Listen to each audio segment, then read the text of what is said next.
Good evening all. എല്ലാവർക്കും ക്രിസ്റ്റലിലേക്ക് സ്വാഗതം.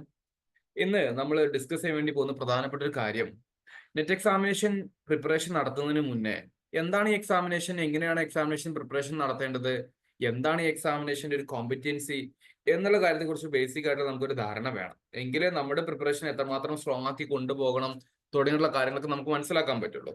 അപ്പൊ അതിന്റെ ഭാഗമായിട്ട് അടുത്ത ഒരു വർഷത്തേക്ക് 2025 ഹിസ്റ്ററി നെറ്റ് എക്സാമിനേഷനിൽ പ്രിപ്പറേഷൻ ഉദ്ദേശിക്കുന്ന കുട്ടികളാണ് ഇപ്പൊ എന്റെ സെഷനിൽ ഇരിക്കുന്നത്.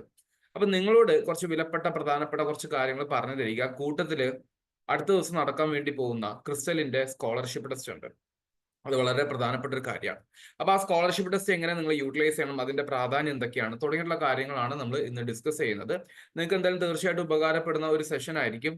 കുറച്ചു നേരം കാണത്തുള്ളൂ. വളരെ വൃത്തിക്ക് ശ്രദ്ധിച്ചു കഴിഞ്ഞാൽ നിങ്ങളുടെ അടുത്തൊരു പ്രിപ്പറേഷൻ 2025 ന്യൂ ഇയർ മുതൽക്ക് തന്നെ നിങ്ങൾക്ക് നല്ലൊരു പ്രിപ്പറേഷൻ തുടങ്ങാൻ പറ്റാവുന്നതാണ് എന്ന് സൂചിപ്പിച്ചിട്ട് ഞാൻ സ്റ്റാർട്ട് ചെയ്യാണ് കേട്ടോ. നിങ്ങൾക്കറിയാം, ഇവിടെ കാണുന്ന പോലെ ഹിസ്റ്ററി, മലയാളം, കൊമേഴ്സ്, പേപ്പർ 1 ഇതിലാണ് ക്രിസ്റ്റൽ നെറ്റിന്റെ ക്ലാസ്സസും കാര്യങ്ങളൊക്കെ കൊടുക്കുന്നത്. അതിൽ തന്നെ ഏറ്റവും പ്രീമിയർ പ്രോഗ്രാം ആണ് നമ്മുടെ ഹിസ്റ്ററി എന്ന് പറയുന്നത്. കാരണം ക്രിസ്റ്റലിന്റെ നെറ്റ് ഉണ്ടായിട്ട് 2 വർഷം കഴിഞ്ഞു. ഈ 2 വർഷത്തിൽ നമ്മൾ ആദ്യം തുടങ്ങിയതും ഹിസ്റ്ററി വെച്ചിട്ടാണ്. അപ്പൊ അത്രയും വളരെ റിസൾട്ട് ഓറിയന്റഡ് ആയിട്ടുള്ള നമ്മുടെ ബാച്ചാണ് ഹിസ്റ്ററിയുടെ ബാച്ച്. അത് വഴിയെ കാണിച്ചു തരാം, പറഞ്ഞു തരാം. അപ്പൊ അതിന്റെ ഭാഗമായിട്ട് കുറച്ച് കാര്യങ്ങൾ നിങ്ങളുടെ ശ്രദ്ധയിലോട്ട് കൊണ്ടുവരാണ്. കൃത്യമായിട്ട് ശ്രദ്ധിച്ചു കേൾക്കുക. നിങ്ങൾക്ക് എന്തെങ്കിലും സംശയം ഉണ്ടെങ്കിൽ നിങ്ങൾ ചാറ്റ് ചെയ്തിട്ട് കമന്റ് ബോക്സിൽ നിങ്ങൾ ഒന്ന് ചാറ്റ് ചെയ്ത് ചോദിച്ചാൽ മതി. I will be responding to your queries. Okay.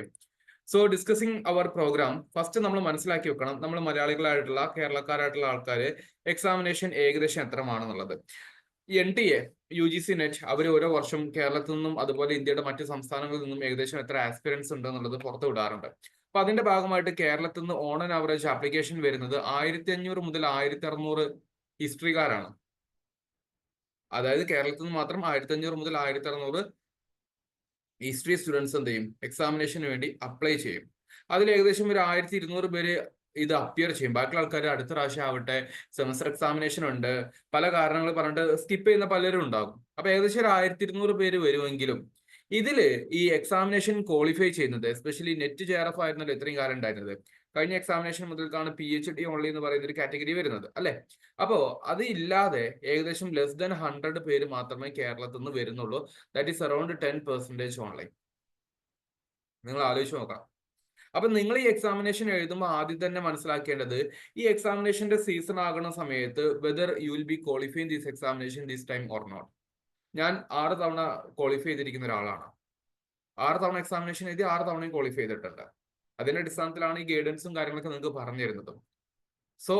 Qualify the exam എന്ന് പറയുന്നതാണ് വെറും 10% അടുത്തേ ഉള്ളൂ. അപ്പൊ ഒരൊറ്റ ചോദ്യമേ ഉള്ളൂ, അടുത്ത എക്സാമിനേഷന് ഈ എക്സാമിനേഷൻ നിങ്ങൾ ക്വാളിഫൈ ചെയ്യാൻ നിങ്ങൾ വില്ലിങ് ആണോ? എനിക്ക് നിങ്ങൾ അതിന് ഉത്തരം തരിക. ഉത്തരം തന്നു കഴിഞ്ഞാൽ ബാക്കിയുള്ള കാര്യങ്ങൾ ഞാൻ അതിനനുസരിച്ച് പുറത്തേക്ക് ഇപ്പോൾ തന്നെ പറഞ്ഞുതരാം. I am just waiting for your response. അടുത്ത എക്സാമിനേഷൻ എഴുതിയിട്ട് റിസൾട്ടിൽ നിങ്ങൾക്ക് നിങ്ങളുടെ പേര് വേണോ? ഈ ഒരു ചോദ്യത്തിന് നിങ്ങളുടെ കയ്യിൽ ഉത്തരം ഉണ്ടാവണ്ടേ. നിങ്ങൾ ക്വാളിഫൈ ചെയ്യില്ല എന്ന് പറഞ്ഞിട്ട് കാര്യമില്ല. നിങ്ങൾക്കൊരു ഉത്തരം വേണം. ആ ഉത്തരമാണ് ഞാൻ നിങ്ങളുടെ അടുത്ത് നിന്ന് എക്സ്പെക്ട് ചെയ്യുന്നത്. And I am waiting for your response. യാ Hasan, Dhanya, Xiaomi, Diya, Arun. Okay, all students. അതുകൊണ്ടാണ് നിങ്ങൾ സീരിയസ് ആയിട്ട് ഈ ഒരു ലൈവ് സെഷനിൽ വന്നിട്ടുള്ളതും എന്ന് എനിക്കറിയാം. അപ്പൊ അതിന്റെ ഭാഗമായിട്ട് 1-2 കാര്യങ്ങളെ നിങ്ങളോട് സൂചിപ്പിക്കുകയാണ്. കൃത്യമായിട്ട് ശ്രദ്ധിച്ചു കേൾക്കുക. ഇനി ഏറ്റവും പ്രധാനപ്പെട്ട കാര്യമാണ് നിങ്ങൾ എങ്ങനെ പ്രിപ്പറേഷൻ ചെയ്യണം. ഒരു പക്ഷെ നിങ്ങളുടെ ഗ്രാജുവേഷൻ വേണ്ട, 12th മുതൽക്ക് നിങ്ങൾ ഒരു പക്ഷേ ഹിസ്റ്ററിയുമായിട്ട് അസോസിയേറ്റ് ചെയ്യുന്ന ആൾക്കാരായിരിക്കാം. But just try to understand, think about your 12th, graduation, post graduation. അങ്ങനെ ഏകദേശം നിങ്ങളൊരു 5 മുതൽ 7 വർഷം വരെ ഈ സബ്ജക്ട് പഠിച്ചിട്ടുണ്ടെങ്കിലും നെറ്റ് എക്സാമിനേഷൻ പല കുട്ടികൾക്കും എഴുതിയിട്ട് ക്ലിയർ ചെയ്യാൻ പറ്റാറില്ല. എനിക്കറിയാം, എന്റെ ബാച്ച്മേറ്റ്സ് ആയിട്ടുള്ള ചില ആൾക്കാരൊക്കെ കാലിക്കറ്റ് യൂണിവേഴ്സിറ്റിയിലെ റാങ്ക് നമ്പർ 2 PG വന്നിട്ടുള്ള ആൾക്കാരുണ്ട്. പക്ഷെ അവർക്ക് ഇന്നുവരെ നെറ്റ് എക്സാമിനേഷൻ ക്ലിയർ ചെയ്യാൻ പറ്റിയിട്ടില്ല. അതിന്റെ അർത്ഥം എന്ന് പറഞ്ഞു കഴിഞ്ഞാൽ നിങ്ങൾ പഠിക്കുന്നത് പോലെയല്ല നെറ്റ് എക്സാമിനേഷൻ പോലെ ഒരു കോമ്പറ്റേറ്റീവ് എക്സാമിനേഷന് പ്രിപ്പറേഷൻ നടത്തേണ്ടത് എന്നുള്ള ഒരു തിരിച്ചറിവ് നമുക്ക് വേണം. തിരിച്ചറിവ് ഉണ്ടെങ്കിൽ നമ്മുടെ ആ ഒരു ഈഗോ ഉണ്ടാവുമല്ലോ, എനിക്കറിയാം സർ, എനിക്ക് കുഴപ്പമില്ല. നമ്മൾ ആ കുഴപ്പമില്ല യൂസേജ് പലപ്പോഴും കൊണ്ടുവരാറുണ്ട്. അതൊക്കെ അങ്ങ് മാറ്റി നിർത്തും. എന്നിട്ട് നമ്മൾ ബേസിക് മുതൽ കൃത്യമായിട്ട് മനസ്സിലാക്കി പഠിക്കും.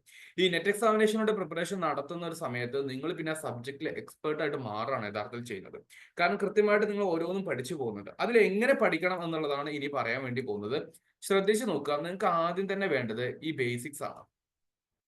ഈ ബേസിക്സ് വേണ്ടത് എങ്ങനെയാണെന്ന് ചോദിച്ചു കഴിഞ്ഞാൽ, ഒന്ന് ചിലപ്പോൾ നിങ്ങളുടെ ഗ്രാജുവേഷൻ BA, ചിലപ്പോൾ നിങ്ങൾ ഹിസ്റ്ററി ആവില്ല, PG എടുത്തിട്ടുണ്ടാവും, അല്ലെങ്കിൽ സയൻസ് ഒക്കെ ആയിരിക്കും എടുത്തിട്ടുണ്ടാവുക, പിന്നെ PGക്ക് എടുത്തിട്ടുണ്ടാവുക. അപ്പൊ നിങ്ങൾക്ക് ബേസിക്സ് ഉണ്ടാവില്ല. അങ്ങനത്തെ ആൾക്കാർ NCERT ലെവലുള്ള കോണ്ടന്റുകൾ ഒന്ന് റെഫർ ചെയ്യാം. ഇത് വായിച്ചു തീരാൻ തന്നെ ഏറ്റവും ചെയ്തിരിക്കുന്നത് 1 to 2 months എടുക്കും NCERT പുസ്തകം. കാരണം 6 മുതൽക്കുള്ള അവർ പാസ്റ്റ് 1, അവർ പാസ്റ്റ് 2, അവർ പാസ്റ്റ് 3 ഇങ്ങനത്തെ കുറച്ച് കാര്യങ്ങളൊക്കെ വെച്ചിട്ട് പഠിച്ചു പോകണം. പിന്നെ +1 +2 പഠിക്കണം. കോൺസെപ്റ്റ്സും കൃത്യമായിട്ട് മനസ്സിലാക്കി വെക്കണം. ചില പ്രധാനപ്പെട്ട ചില കോൺസെപ്റ്റുകളുണ്ട്. For example, you might heard about this particular word സുൽഹിക്കുൽ. സുൽഹിക്കുൽ എന്ന് പറയുന്ന ഒരു കോൺസെപ്റ്റ് കൊണ്ട് അർത്ഥമാക്കുന്നത് എന്താണ്? അപ്പൊ അങ്ങനത്തെ കുറച്ച് കോൺസെപ്റ്റ് ഉണ്ട്, ആസ് വെൽ ആസ് ടെർമിനോളജീസ്. നിങ്ങൾ നെറ്റ് എക്സാമിനേഷന്റെ ആദ്യത്തെ ഒരു സിലബസ് എടുത്ത് നോക്കുന്ന സമയത്ത് ഏകദേശം ഒരു 50ഓളം ടെർമിനോളജീസും കോൺസെപ്റ്റ്സും കാര്യങ്ങളൊക്കെ കാണാൻ വേണ്ടി പറ്റും. ഇത് മാത്രം പഠിച്ചെടുക്കാൻ തന്നെ ഏറ്റവും ചുരുങ്ങിയത് 3 months എടുക്കും. എക്സാമിനേഷൻ ഓരോ 5 മാസം കഴിയുമ്പോൾ വരുന്നുണ്ട്. ഓക്കെ, ഇത് പഠിച്ചിട്ട് നിങ്ങൾക്ക് നെറ്റ് എക്സാമിനേഷൻ ക്ലിയർ ചെയ്യാൻ പറ്റുമോ? പറ്റില്ല. കാരണം ഇവിടെ ബേസിക്സേ ഉള്ളൂ. നിങ്ങൾ രണ്ടാമത്തെ സ്റ്റെപ്പാണ്, ഒന്ന് ഇതാണെങ്കിൽ രണ്ടാമത്തെ സ്റ്റെപ്പാണ് അഡ്വാൻസ്ഡ് ലേണിംഗ്. കാരണം PYQ മനസ്സിലാക്കിയിട്ട് അതിന്റെ അടിസ്ഥാനത്തിൽ നമ്മുടെ നോളജിന്റെ ലെവൽ ഇൻക്രീസ് ചെയ്യണം. ക്വസ്റ്റ്യൻസിന്റെ പാറ്റേൺ മനസ്സിലാക്കിയിട്ട് എങ്ങനെ പഠിക്കണം എന്ന് പറയണം. ഒരു ഉദാഹരണത്തിന് NCERT-ൽ നിങ്ങൾക്ക് വെസ്റ്റേൺ ചാളുക്യാസ് എന്ന് പറയുന്ന ഒരു ടോപ്പിക്കിനെ കുറിച്ചുള്ള മെൻഷനിങ്ങേ കാണത്തുള്ളൂ. അതിനെക്കുറിച്ച് ഡീറ്റെയിൽ ആയിട്ട് നിങ്ങൾ അവിടെ പഠിക്കുന്നില്ല. പക്ഷേ ഈ വെസ്റ്റേൺ ചാളുക്യാസ് എന്ന് പറയുന്ന ഒരു ടോപ്പിക്കിൽ നിന്നും റൂളേഴ്സിന്റെ പ്രധാനപ്പെട്ട റൂളേഴ്സും കോൺട്രിബ്യൂഷനും പരീക്ഷയ്ക്ക് ചോദിക്കും. അത് നിങ്ങളുടെ അഡ്വാൻസ്ഡ് ആണ്. This is A difference. ഇനി നിങ്ങൾക്ക് വെസ്റ്റേൺ ചാളുക്യാസ് എവിടെ കിട്ടും? ക്രിസ്റ്റലിന്റെ യൂട്യൂബ് ചാനലിലുണ്ട്. നിങ്ങൾ വേണമെങ്കിൽ വെസ്റ്റേൺ ചാളുക്യാസിന്റെ വീഡിയോ അവിടെ പോയിട്ട് കണ്ടു. അപ്പൊ വെസ്റ്റേൺ ചാളുക്യാസ് എന്ന് പറയുന്ന ഒരു അഡ്വാൻസ്ഡ് ടോപ്പിക്കാണ്, even that is having minimum mentioning in NCERT. പിന്നെ അപ്പൊ PYQസിന്റെ അടിസ്ഥാനത്തിൽ നമ്മൾ എന്ത് ചെയ്യണം? ഇത് പഠിക്കണം. As well as high standard ബുക്കുകൾ നമ്മൾ റെഫർ ചെയ്യണം. When I say high standard, നമ്മുടെ മനസ്സിലോട്ട് എപ്പോഴും വരുന്ന ഒരു ബുക്കാണ് ഏൻഷ്യന്റ് ഇന്ത്യയിലെ ഉപീന്ദർ സിംഗിന്റെ ഒരു പുസ്തകം. അത് നമ്മൾ അറിഞ്ഞിരിക്കണം. മനസ്സിലായോ? അപ്പൊ ഉപീന്ദർ സിംഗ് വായിച്ചെടുക്കാൻ തന്നെ ഒരു 6 മാസം മുതൽ 1 വർഷം വരെ എടുക്കും. ആ ബുക്ക് മാത്രം വായിക്കാൻ. അത്രയുണ്ട് അതിന്റെ ക്വാളിറ്റി ഉണ്ട്, ക്വാണ്ടിറ്റി ഉണ്ട്. അപ്പൊ അതിന്റെ ഒരു സമ്മറി കോണ്ടന്റ് നമ്മൾ നിങ്ങൾക്ക് പ്രൊവൈഡ് ചെയ്യും. അല്ലെ, come to that point later. Advanced ആയി. അപ്പൊ നോക്കിയേ, നിങ്ങൾക്ക് നോളജ് ലെവൽ നിങ്ങൾ അത്രയും ഇൻക്രീസ് ചെയ്ത് വെച്ചു. മൂന്നാമതാണ്, ഇതൊക്കെ പഠിച്ചിട്ടുണ്ടോ എന്നുള്ളത് നമ്മളെ തന്നെ ഒന്ന് വിലയിരുത്തണ്ടേ. That is called the practice make a man perfect എന്ന് പറയുന്ന കോൺസെപ്റ്റ്. അപ്പൊ പ്രാക്ടീസ് വേണം. പ്രാക്ടീസിൽ നിങ്ങൾ ഈസി ക്വസ്റ്റ്യൻസ് പ്രാക്ടീസ് ചെയ്യണം. എന്നാലേ നിങ്ങൾക്ക് കോൺസെപ്റ്റ്സ് ക്ലിയർ ആണെന്ന് മനസ്സിലാക്കാൻ പറ്റുള്ളൂ, NCERT ക്ലിയർ ആണെന്ന് മനസ്സിലാക്കാൻ പറ്റുള്ളൂ. മീഡിയം ക്വസ്റ്റ്യൻസ് ക്ലിയർ ചെയ്യാൻ വേണ്ടി പറ്റണം. എന്നാലേ നിങ്ങൾക്ക് ടെർമിനോളജിയും അഡ്വാൻസിലോട്ട് ചാടാനും പറ്റുള്ളൂ. ആൻഡ് ടഫ് MCQs മനസ്സിലാക്കണം. അത് നെറ്റിന്റെ സ്റ്റാൻഡേർഡുള്ള ക്വസ്റ്റ്യൻസും ആയിരിക്കും. അപ്പൊ ഈ 3 സ്റ്റെപ്പുകൾ ഉണ്ടെങ്കിൽ മാത്രമേ നിങ്ങൾ ഈ നെറ്റ് എക്സാമിനേഷൻ എഴുതുന്നതുകൊണ്ട് റിയാലിറ്റി നിങ്ങൾക്ക് ഗുണമുള്ളൂ. എന്നാലേ നിങ്ങൾക്ക് നിങ്ങളുടെ പാണ്ഡിത്യത്തെ കുറിച്ച് തിരിച്ചറിയാൻ പറ്റുള്ളൂ. നിങ്ങൾക്കൊരു സ്കോളറായിട്ട് വരാൻ പറ്റുകയുള്ളൂ. നിങ്ങൾ ഈ PG പഠിച്ചത് കൊണ്ടും നെറ്റ് എക്സാമിനേഷൻ JRF ക്ലിയർ ചെയ്യുന്നത് കൊണ്ടും നിങ്ങളുടെ മനസ്സിൽ ഉണ്ടാകേണ്ട ഒരു കോൺസെപ്റ്റ് ഇല്ല, ഞാൻ പഠിച്ച എൻ്റെ ഈ സബ്ജക്റ്റിൽ ഞാൻ എക്സ്പേർട്ട് ആയിരിക്കണം എന്ന് പറയുന്ന ഒരു കോൺസെപ്റ്റ്. അതുണ്ടാകണ്ടേ? അതിന് നിങ്ങൾ ഈ സ്റ്റെപ്പ് ചെയ്തേ പറ്റും. ഞാൻ ഈ പറഞ്ഞ കാര്യങ്ങൾ ക്ലിയർ ആണോ? എന്ത് നിങ്ങൾ ചെയ്യണം എന്നുള്ളതിനെ കുറിച്ച് ഇസ് ദാറ്റ് ക്ലിയർ? എനിക്ക് നിങ്ങൾ കമന്റ് ചെയ്തുകൊണ്ടിരിക്കുക കേട്ടോ.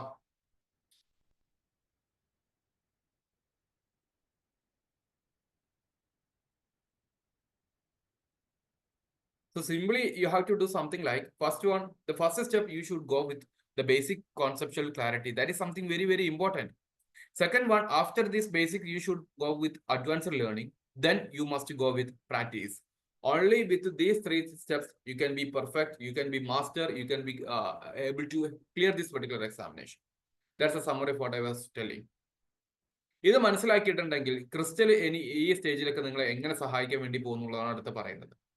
ഇവിടെ നോക്കിക്കേ, ഇവിടെ നിങ്ങൾക്ക് ബേസിക് കോൺസെപ്റ്റും കാര്യങ്ങളൊക്കെ ക്ലിയർ ആക്കാൻ വേണ്ടി നിങ്ങൾ 1-2 മാസം എടുത്ത് പുസ്തകങ്ങൾ വായിക്കേണ്ടതില്ല.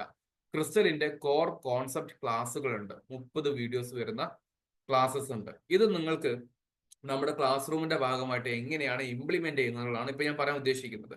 നിങ്ങൾക്ക് ഏൻഷ്യന്റ് ഇന്ത്യയുടെ ക്ലാസ് സ്റ്റാർട്ട് ചെയ്യുന്നുണ്ടെങ്കിൽ ഏൻഷ്യന്റ് ഇന്ത്യയുടെ ആദ്യത്തെ 2-3 ബേസിക് വീഡിയോസ് നിങ്ങളോട് കാണാൻ വേണ്ടി പറയും. അപ്പൊ അതിലൂടെ നിങ്ങൾക്ക് എന്താണ് സ്റ്റോൺ ഏജ്, എന്താണ് IVC, എന്താണ് വേദിക് എന്നുള്ളതിന്റെ ബേസിക് ധാരണ നിങ്ങൾക്ക് കിട്ടിയിട്ടുണ്ടാവും. ഇതിന് ശേഷമാണ് നിങ്ങൾ അതിന്റെ അഡ്വാൻസ്ഡ് ആയിട്ടുള്ള ലൈവ് സെഷൻസിലോട്ട് കയറി വരുന്നത്. അപ്പൊ ബേസിക്സ് കിട്ടിയ ഒരാൾക്ക് അഡ്വാൻസ്ഡ് ക്ലാസ്സസ് കേൾക്കുന്ന സമയത്ത് they will be having more conceptual clarity. കുറച്ചുകൂടെ ബേസിക്സിൽ നിന്ന് സ്ട്രോങ് ആയിട്ട് പഠിച്ചു പോകാൻ വേണ്ടി പറ്റും. അങ്ങനെ PYQസും കാര്യങ്ങളൊക്കെ വെച്ചിട്ടുള്ള ഹൈ സ്റ്റാൻഡേർഡ് ബുക്സിന്റെ അതായത് ഉപീന്ദർ സിംഗ് വെച്ചിട്ടാണ് നമ്മൾ പഠിപ്പിക്കുന്നത് ആൻഷ്യന്റ്. ഓക്കെ, അപ്പൊ അങ്ങനത്തെ പുസ്തകങ്ങളും കാര്യങ്ങളൊക്കെ വെച്ചിട്ട് പഠിപ്പിക്കുന്ന സമയത്ത് സ്റ്റുഡൻസിന് ഈ 2 സെഷൻസ് വളരെ യൂസ്ഫുൾ ആകും. അങ്ങനെ ബേസിക് ക്ലാസ്സസ്, 50-ലേറെ live sessions covering all major topics. നമുക്ക് ടോട്ടലി നെറ്റ് എക്സാമിനേഷൻ ഹിസ്റ്ററിയിൽ പഠിക്കാനുള്ളത് 67 ടോപ്പിക്കാണ്. അതിൽ 50-ലേറെ ലൈവ് സെഷൻസ് നമ്മൾ കൊടുക്കും. That is sufficient actually. അതുകൊണ്ടാണ് അങ്ങനെ കൊടുക്കുന്നത്.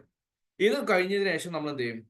നമ്മൾ പറഞ്ഞിട്ടുള്ള മൂന്നാമത്തെ സ്റ്റെപ്പ് ആയിട്ടുണ്ടായിരുന്ന പ്രാക്ടീസ് എന്ന് പറയുന്നതിലോട്ട് നിങ്ങൾക്ക് unit wise MCQs, sectional test, full test and most importantly round table discussion. ഇന്ന് രാത്രി 9 മണിക്ക് നടക്കാൻ വേണ്ടി പോകുന്ന പ്രോഗ്രാം ഇന്നലെ സ്റ്റാർട്ട് ചെയ്തു നമ്മൾ. ഇപ്രാവശ്യത്തേക്കുള്ള 20 ദിവസത്തെ റൗണ്ട് ടേബിൾ ഡിസ്കഷൻ എന്ന് പറയുന്ന ഒരു കോൺസെപ്റ്റ്. എന്താണത്? നമ്മൾ കുറച്ച് ക്വസ്റ്റ്യൻസ് ലൈവായിട്ട് വരും, ഡിസ്കസ് ചെയ്യും. അതിൽ പിള്ളേർക്ക് എന്തുകൊണ്ട് തെറ്റി, എങ്ങനെ ശരിയാക്കണമായിരുന്നു, ഈ കോൺസെപ്റ്റ് എങ്ങനെ പഠിക്കണം എന്ന് പറഞ്ഞു കൊടുക്കുന്ന ഒരു ലാസ്റ്റ് മിനിറ്റ് പ്രിപ്പറേഷനാണ്. ആ റൗണ്ട് ടേബിൾ ഡിസ്കഷൻസും കാര്യങ്ങളൊക്കെ നമ്മൾ ചെയ്ത് കൊടുക്കാറുണ്ട്. അങ്ങനെയുള്ള എല്ലാം ലഭിക്കുന്നതാണ് നമ്മുടെ ഈ സ്കോളർഷിപ്പ് ടെസ്റ്റ് ഇവിടെ നിങ്ങൾക്ക് കിട്ടാൻ വേണ്ടി പോകുന്നത്. അതായത് നിങ്ങൾ ഈ പ്രിപ്പറേഷൻ എന്ത് വേണം അതിനുള്ള ക്രിസ്റ്റലിന്റെ സൊല്യൂഷൻസ് ആണ് ഇവിടെ ഈ 3 യെല്ലോ കളറിൽ കൊടുത്തിരിക്കുന്നത്. ക്രിസ്റ്റലിന്റെ ക്ലാസ്സസും അങ്ങനെ തന്നെയാണ് നടക്കാൻ വേണ്ടി പോകുന്നത്. ഒരു 5 മന്ത് ഡ്യൂറേഷനിൽ ഇതെല്ലാം ചെയ്യും നമ്മൾ. അപ്പൊ ഇതിൽ എന്തുകൊണ്ട് ക്രിസ്റ്റലിന്റെ നെറ്റിന്റെ പ്രോഗ്രാം ഇത്രയും നമ്മൾ സക്സസ്ഫുൾ ആയിട്ട് ഡെലിവർ ചെയ്യുന്നു ചോദിക്കുമ്പോൾ ഇത്രയേ ഉള്ളൂ. കഴിഞ്ഞ 4 എക്സാമിനേഷനാണ് ക്രിസ്റ്റൽ ഫോം ചെയ്തിട്ട് നെറ്റ് എക്സാമിനേഷൻ നടന്നത്. അതിൽ നെറ്റ് JRF 100+ സ്റ്റുഡൻസിന് നമുക്ക് വാങ്ങിച്ചു കൊടുക്കാൻ വേണ്ടി പറ്റിയിട്ടുണ്ട്. 2024 മാത്രം അതിന്റെ റിവൈസ്ഡ് എക്സാം നടന്നല്ലോ, ജൂൺ 18 എക്സാം മാറ്റിയിട്ടും നടന്നല്ലോ. അതിന്റെ റിസൾട്ടും വെച്ച് നോക്കുമ്പോൾ 80 സ്റ്റുഡൻസ് ക്രിസ്റ്റലിന് അപ്പിയർ ചെയ്തത്. അതിൽ 41 സ്റ്റുഡൻസിന് നമുക്ക് എക്സാമിനേഷൻ ക്ലിയർ ചെയ്യാൻ വേണ്ടി സാധിച്ചുള്ള. ഇവിടെ നോക്കിക്കേ, ഇവിടെ കണ്ടോ? അതേ സമയത്ത് ഹിസ്റ്ററിയിലെ സ്റ്റുഡൻസ് 30 പേര് അറ്റൻഡ് ചെയ്തതിൽ 18 പേർക്ക് കൊടുക്കാൻ വേണ്ടി പറ്റി. ആ ഹിസ്റ്ററിയിൽ 2 പേർക്ക് JRF കിട്ടിയിട്ടുണ്ട്. ബാക്കി നെറ്റും PhD ആണ്. ഇങ്ങനെ നമുക്ക് റിസൾട്ട് നേടിക്കൊടുക്കാൻ പറ്റിയിട്ടുണ്ടെങ്കിൽ അത് നമ്മുടെ ഈ കോഴ്സിന്റെ എഫക്റ്റീവ്നെസ് ആണ്. ഫുൾ ബാച്ച് എന്ന് പറയുന്ന ഈ കോഴ്സിന്റെ എഫക്റ്റീവ്നെസ് കൊണ്ട് മാത്രമാണ്. സോ ഇവിടെ പഠിച്ച 2-ൽ ഒരാൾ എക്സാം ക്ലിയർ ചെയ്യുന്നു എന്നുള്ളതാണ് നമ്മുടെ ഏറ്റവും വലിയ പ്രത്യേകത. ഒരു 50% സക്സസ് റേറ്റ് ഉണ്ട്. ഇവിടെ പഠിച്ചവരുണ്ടോ? ചിലപ്പോൾ കുട്ടികളുടെ എണ്ണം കുറവായിരിക്കും നിങ്ങൾ ബാക്കിയുള്ള വലിയ വലിയ ഇൻസ്റ്റിറ്റ്യൂഷൻ ഒക്കെ എടുത്ത് നോക്കുകയാണെങ്കിൽ. പക്ഷെ ഇവിടെ പഠിച്ചവർക്ക് നമുക്ക് കൃത്യമായിട്ടുള്ള അറ്റൻഷനും കാര്യങ്ങളും കൊടുക്കുന്നുണ്ട്, റിസൾട്ട് കിട്ടുന്നുണ്ട്. ഓക്കെ, അതാണ് നമ്മുടെ ഒരു ഐഡിയ എന്ന് പറയുന്നത്. ഇനി എന്തിനാണ് നമ്മൾ ഈ സ്കോളർഷിപ്പ് ടെസ്റ്റ് നടക്കുന്നത്? നമ്മുടെ ഫുൾ ബാച്ചിലോട്ടാണ്. ഫുൾ ബാച്ചിന്റെ കുറച്ച് ബേസിക് ഡീറ്റെയിൽസ് ഇപ്പൊ പറഞ്ഞുതരാം, ബാക്കി വഴിയെ പറഞ്ഞുതരാം. 2025 പ്രിപ്പറേഷൻ ഉദ്ദേശിക്കുന്ന കുട്ടികളാണ് നിങ്ങളെങ്കിൽ 1 ജാനുവരി മുതൽക്ക് നമ്മുടെ ബാച്ച് സ്റ്റാർട്ട് ചെയ്യും. അതിൽ ഫുൾ കോഴ്സിലുള്ള എല്ലാ ബെനിഫിറ്റ്സും നിങ്ങൾക്ക് കിട്ടും. അതാണ് നിങ്ങൾ തൊട്ട് മുന്നേ കണ്ടത്. 30 basic classes, 50+ live sessions, plus MCQസിന്റെ ഡിഫറെന്റ് വേർഷൻസ്, ഇങ്ങനത്തെ കാര്യങ്ങളെല്ലാം. അതൊക്കെ നിങ്ങൾക്ക് 1 ഇയർ ആപ്പ് ആക്സസിലൂടെ ലഭിക്കാൻ വേണ്ടി പോവാണ്. ഇതിന്റെ കൂട്ടത്തിൽ ഫുൾ ബാച്ചിലുള്ള കുട്ടികൾക്ക് മാത്രമായിട്ട്, ഐ റിപ്പീറ്റ്, നമ്മൾ പുസ്തകത്തിന്റെ ഹാർഡ് കോപ്പി കൊടുക്കുന്നുണ്ട് ഇപ്രാവശ്യം മുതൽക്ക്. കഴിഞ്ഞ പ്രാവശ്യം വരെ കൊടുത്തിട്ടുണ്ടായിരുന്നില്ല. This time will be providing ക്രിസ്റ്റലിന്റെ ഹിസ്റ്ററിയുടെ ബുക്ക് കൊടുക്കും. നെറ്റിന് ഡെഡിക്കേറ്റ് ചെയ്തിരിക്കുന്ന ആ മോഡലിൽ കോണ്ടന്റുകൾ അറേഞ്ച് ചെയ്തിരിക്കുന്ന എക്സാമിനേഷൻ ഡിമാൻഡ് മനസ്സിലാക്കിയിട്ടുള്ളത്. ഇത് കൊടുക്കുക ഫുൾ ബാച്ചിലെ സ്റ്റുഡൻസിന് മാത്രമായിരിക്കും എന്നുള്ള കാര്യം കൂടി നമ്മൾ ജസ്റ്റ് സൂചിപ്പിക്കുകയാണ്. ഇതെല്ലാം നിങ്ങൾക്ക് ഏറ്റവും അഫോർഡബിൾ രൂപത്തിലോട്ട് കിട്ടാൻ വേണ്ടിയാണ് നമ്മുടെ സ്കോളർഷിപ്പ് നമ്മൾ പ്ലാൻ ചെയ്തിരിക്കുന്നത്. ഓക്കെ, ഇവിടെ നോക്കിക്കേ, നമ്മുടെ കഴിഞ്ഞ നെറ്റ് എക്സാമിനേഷൻ റിസൾട്ട് ആണത്. 60% സക്സസ് റേറ്റ് നമുക്ക് ഹിസ്റ്ററിയിൽ മാത്രമുണ്ട്. 30-ൽ 18 കുട്ടികൾക്ക് നമുക്ക് ഇത് നേടിക്കൊടുക്കാൻ പറ്റിയിട്ടുണ്ട്. അപ്പൊ ഇപ്രാവശ്യത്തെ എക്സാമിനേഷന് വേണ്ടി, അതായത് ജൂൺ 2025 എക്സാമിനേഷന് വേണ്ടി നമ്മൾ അടുത്ത ബാച്ച് സ്റ്റാർട്ട് ചെയ്യാൻ വേണ്ടി പോവുകയാണ്. അതിന്റെ ഭാഗമായിട്ട് we are going to provide 1 very important scholarship and our motto is affordable best coaching എന്നുള്ളതാണ്. അപ്പൊ അഫോർഡബിൾ ആക്കാൻ വേണ്ടിയാണ് നമ്മൾ സ്കോളർഷിപ്പ് കൊടുക്കുന്നത്. എന്ന് പറഞ്ഞു കഴിഞ്ഞാൽ നമ്മുടെ ചുറ്റുവട്ടത്ത് പല കുട്ടികൾക്കും ഫൈനാൻഷ്യലി അഫോർഡ് ചെയ്യാൻ പറ്റാത്തത് കൊണ്ട് കോച്ചിങ്ങിന് പോകാത്തവരുണ്ട്, പുസ്തകങ്ങൾ വാങ്ങാൻ പറ്റാത്തവരുണ്ട്. നിങ്ങൾക്കുള്ള എല്ലാം ഇവിടെ ലഭ്യമാകുന്നുണ്ട് ഇൻ ഡിഫറെന്റ് ഫോർമാറ്റ്. അതിനു വേണ്ടിയാണ് നമ്മൾ സ്കോളർഷിപ്പ് കൊടുക്കുന്നത്. അത് നോക്കിക്കേ, 80% സ്കോളർഷിപ്പ് കൊടുക്കുന്നുണ്ട് ഫോർ ദ ഫസ്റ്റ് 3 സ്റ്റുഡൻസ്. ആദ്യത്തെ റാങ്കിൽ 3 റാങ്കിലുകാർക്ക് 80%, പിന്നെ വരുന്ന 7 പേർക്ക് 50%, ബാക്കി വരുന്ന 10 പേർക്ക് 30%. Balance students above average mark ഉണ്ടെങ്കിൽ 20% സ്കോളർഷിപ്പ് വരെ നമ്മൾ കൊടുക്കും. ഫീസിലെ റിഡക്ഷൻ ആണ് ഈ സ്കോളർഷിപ്പ് കൊണ്ട് ഉദ്ദേശിക്കുന്നത്. അതുകൊണ്ട് എനിക്ക് ഈ സെഷനിൽ പങ്കെടുത്തിരിക്കുന്ന സ്റ്റുഡൻസിനോട് പറയാനുള്ള പ്രധാനപ്പെട്ട കാര്യം, നാളെയാണ് നമ്മുടെ സ്കോളർഷിപ്പ് നടക്കാൻ വേണ്ടി പോകുന്നത്. അപ്പോൾ നിങ്ങൾ മാക്സിമം അത് കൃത്യമായിട്ട് യൂട്ടിലൈസ് ചെയ്യുക. നമ്മുടെ കമ്പ്യൂട്ടർ AI ജനറേറ്റ് ചെയ്തിരിക്കുന്ന ഒരു മെക്കാനിസം ആയതുകൊണ്ട് വി ക്യാൻ കാൽക്കുലേറ്റ് ഒരു കുട്ടി എത്ര സമയം വരെ എക്സാമിനേഷൻ ഉപയോഗിച്ചു എന്നുള്ളതൊക്കെ നമുക്ക് കാണാൻ പറ്റും. അപ്പൊ അതിന്റെ അടിസ്ഥാനത്തിലായിരിക്കും നമ്മൾ റിസൾട്ട് പ്രഖ്യാപിക്കാനും പോകുന്നത്. സോ വളരെ വൃത്തിക്ക് കൃത്യമായിട്ട് പഠിച്ചു പോകാൻ വേണ്ടി ശ്രമിക്കുക. അതിന്റെ കുറച്ച് ഇൻസ്ട്രക്ഷൻസും കാര്യങ്ങളും നിങ്ങളുടെ കറസ്പോണ്ടിങ് നിങ്ങൾക്ക് അത് മെസ്സേജ് ആയിട്ട് ലഭിക്കും. നിങ്ങളിത് മാക്സിമം യൂട്ടിലൈസ് ചെയ്യുക. കൂട്ടത്തില് ഞാൻ പറഞ്ഞതുപോലെ നമ്മുടെ ചുറ്റുവട്ടത്തിൽ, നിങ്ങളുടെ ക്ലാസ് ഗ്രൂപ്പിൽ, നിങ്ങളുടെ ഫ്രണ്ട് സർക്കിളിന്റെ ഇടയിൽ നെറ്റ് എക്സാമിനേഷൻ പഠിക്കാൻ താല്പര്യപ്പെടുകയും അതേ സമയത്ത് ഫൈനാൻഷ്യൽ പ്രോബ്ലംസ് ഉള്ളത് കൊണ്ട് കോച്ചിങ് എടുക്കാൻ പറ്റാത്ത കുട്ടികൾ ഉണ്ടായേക്കാം, അല്ലെങ്കിൽ നല്ല കോച്ചിങ് കിട്ടാത്തവരുണ്ടായിരിക്കാം. എല്ലാത്തിനും സൊല്യൂഷൻ ക്രിസ്റ്റൽ ആണ്. അപ്പൊ ക്രിസ്റ്റലിലോട്ട് നിങ്ങളെ സ്വാഗതം ചെയ്യുകയാണ്. You can appear for the scholarship examination tomorrow.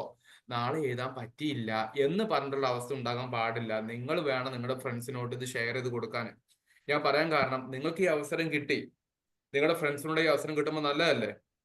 അപ്പൊ ആ രീതിയിൽ മാക്സിമം എന്ത് ചെയ്യുക, ഇത് ഷെയർ ചെയ്ത് കൊടുക്കാൻ വേണ്ടി നിങ്ങൾ ശ്രമിക്കുക എന്നുള്ള ഒരൊറ്റ കാര്യമാണ് എനിക്ക് പറയാനുള്ളത്. ഇതിന്റെ ഫർദർ ഡീറ്റെയിൽസും കാര്യങ്ങളൊക്കെ നിങ്ങളുടെ ഗ്രൂപ്പിൽ വരും. അപ്പൊ നിങ്ങൾ ചെയ്യേണ്ട ഒരൊറ്റ കാര്യമേ ഉള്ളൂ. നിങ്ങൾ കൃത്യമായിട്ട് 2025 എക്സാമിനേഷൻ എഴുതാൻ ഉദ്ദേശിക്കുന്ന ആൾക്കാരാണോ, utilise it in maximum as well as share with your friends today itself. നിങ്ങൾക്ക് എല്ലാവർക്കും അതിന്റെ കറസ്പോണ്ടിങ് മെസ്സേജസും കാര്യങ്ങളും കിട്ടിയതല്ലേ വാട്സപ്പ് വഴി? അപ്പൊ അങ്ങനത്തെ കുറച്ച് കാര്യങ്ങളൊക്കെ എന്ത് ചെയ്യുക, നിങ്ങളുടെ ഫ്രണ്ട്സുമായിട്ട് ഷെയർ ചെയ്ത് കൊടുക്കുക എന്നുള്ളതാണ്.